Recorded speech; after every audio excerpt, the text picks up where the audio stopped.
This is the Hidden Killers podcast with Tony Brueski, featuring retired FBI Special Agent Jennifer Coffindaffer.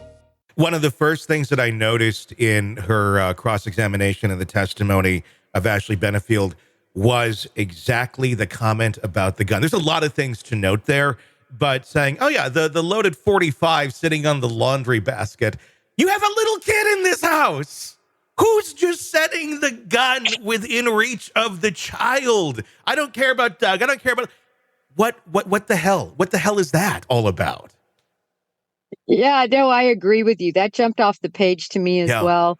Also, I thought it was very interesting what the .45 was loaded with.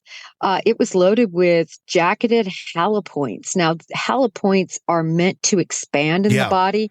Many of them are illegal to purchase, and they are absolutely meant to cause the most internal damage possible. So she's got the biggest round there is, and it's a halopointed round.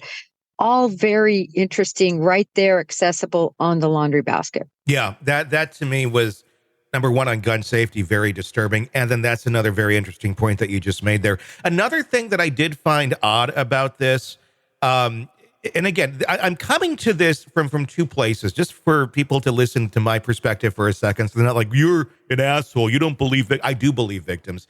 I've been a victim myself of domestic abuse. Luckily, I wasn't shot, but I've been in a situation where somebody had a weapon. And I've seen them also recount things, and I've seen them turn this on and turn this off, where it really made zero to no sense other than just, I want to be the victim in a situation. I don't remember. I don't remember if he slapped me or if he hit me. Again, I've been assaulted in a situation with somebody with a weapon.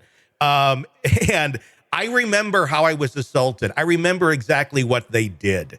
That doesn't go away. It's the same where she had the mix up recently in another account of, I don't remember exactly what took place, if he took the gun out of his boot or if he took it out of his waistband. She mixed that up. And she's saying, I don't remember.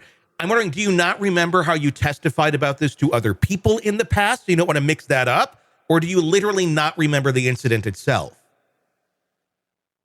Well, there were so many I don't remembers that's when there's an issue, right? It makes sense to me that somebody recounting something that's very traumatic and emotional will forget certain things. They get tunnel vision. They're only remembering one part versus another. But this would have been really the onslaught of the whole situation if we're to believe her, right? The initial slap or strike or punch or blow.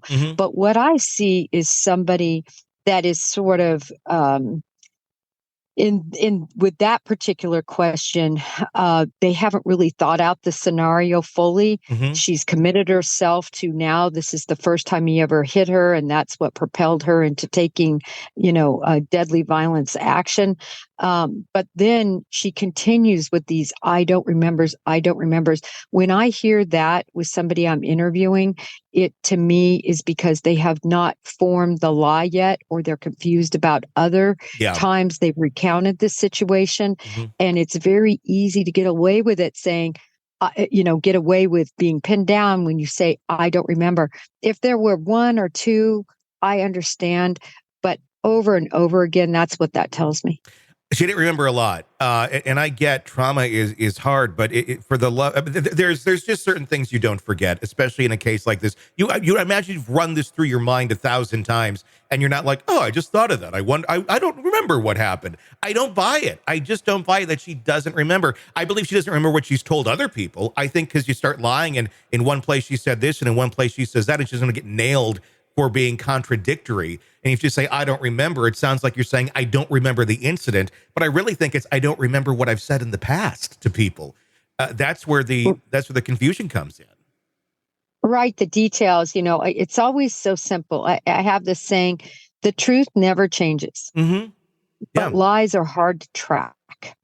Because you get confused. What did I say? Because you're making it up, and you've recounted it on so many occasions. But the truth never changes. It's always very easy for people to remember the truth. And like I said, there might be certain lapses when you're talking about a traumatic situation, but it always stays consistent. Yeah. No, if it's truthful.